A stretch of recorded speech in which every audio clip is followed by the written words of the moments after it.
Bonjour et bienvenue à tous une nouvelle fois sur ce test du JT, cette fois-ci consacré à Rise of the Ronin, un jeu où vous incarnez un Ronin, c'est-à-dire un samouraï exclu de la société japonaise, dans un jeu retraçant une partie de l'histoire du Japon féodal. Si vous aimez le contenu de la chaîne, n'hésitez pas à vous abonner. Allez, sans plus attendre, c'est parti.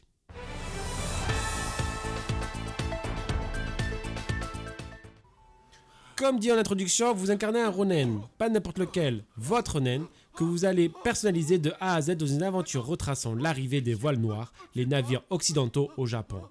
Et là commencent les problèmes. Entre conflits, maladies, jeux politiques, l'arrivée des Occidentaux au pays du soleil levant va déclencher une succession d'événements sur le Japon féodal dont vous serez l'un des principaux acteurs.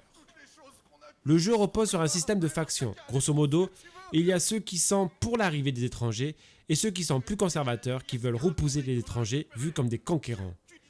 Et là, votre aventure commence, où vos choix influenceront le cours de l'histoire et la fin. Vous pourrez prendre des décisions visant à avantager l'un ou l'autre camp, et vos alliés du début seront peut-être vos ennemis à la fin. Le système est très ingénieux, et votre parti pris est vraiment décisif, chaque choix a un impact réel. Les missions se présentent sous forme d'instances, où vous pourrez choisir de les faire solo, ou bien en coopération avec l'IA, ou encore avec d'autres joueurs. Le jeu se veut généreux. Si au début de l'aventure, l'open world paraît relativement vide, une fois l'aventure bien lancée, celui-ci se remplira de quêtes permettant de développer son affinité avec des personnages, des libérations de villages, d'événements inattendus, de quêtes secondaires en tout genre, d'assassinats ou bien encore de lieux à visiter. Autant d'activités qui vous fera passer un très long moment sur ce jeu, comptez environ entre 30 et 40 heures pour la quête principale et le double pour venir à bout du contenu annexe, ce qui est très honorable pour un jeu de ce style. Le jeu présente 3 modes de difficulté et peut très vite devenir exigeant dans le gameplay, mais il reste toutefois accessible avec le mode facile à ceux dont le gameplay, qui repose une grande partie sur les contres, peuvent rebuter. Et si le gameplay ne vous rebute pas, alors la technique, elle, peut vous décourager avant même d'avoir essayé le jeu. Je vous en parle maintenant. Aïe aïe aïe les amis, c'est le gros point noir. Vous ne jouerez pas à ce jeu pour les graphismes et la technique, je vous le dis. Ça vous rappellera même l'ère de la PlayStation 4, voire début PlayStation 4. C'est vraiment daté. Que ça soit l'éclairage, le foliage, le chara-design, tout ici est daté. Et on penserait même que la technique est en accord avec l'époque dans laquelle se déroule l'histoire ancienne. C'est la douche froide, vraiment.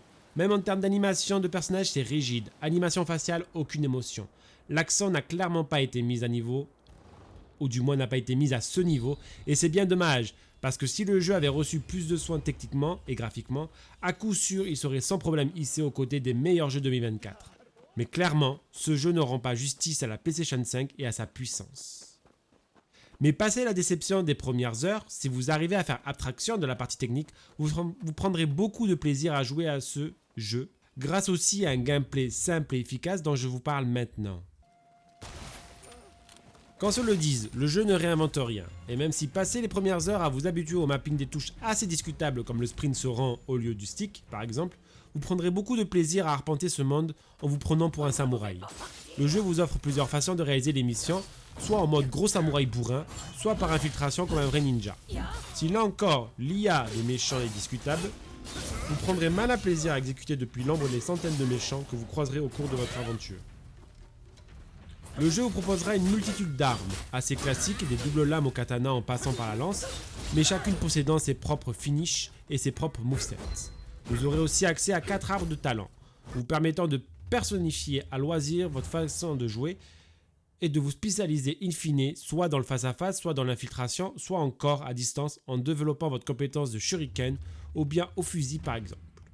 Le jeu, au fur et à mesure de l'aventure, s'étoffe de fonctionnalités, comme débloquer de nouvelles compétences ou bien de nouvelles postures qui vous permettront de prendre l'ascendant sur certains ennemis.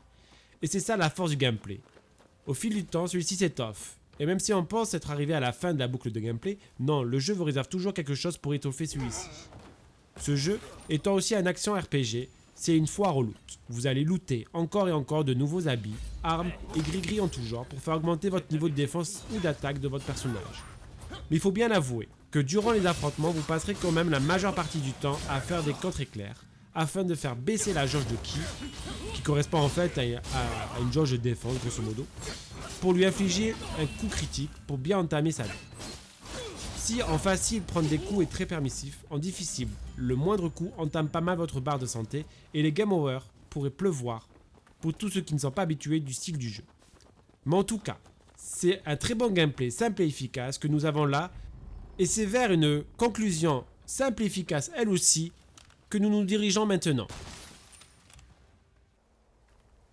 Je vais être cash et direct. Si vous êtes capable de faire abstraction des graphismes et de la technique très datée, je vous le concède, vous passerez un très bon moment sur ce jeu. Si vous n'en êtes pas capable, alors vous vivrez cette aventure comme la croix et la bannière. Le jeu est prenant de par son histoire, son contenu annexe, son gameplay. Peu de jeux nous font incarner un samouraï de nos jours, mais clairement la technique casse l'immersion si vous vous arrêtez sur celle-ci. Honnêtement, passé cette déception, le jeu vaut le coup d'être joué.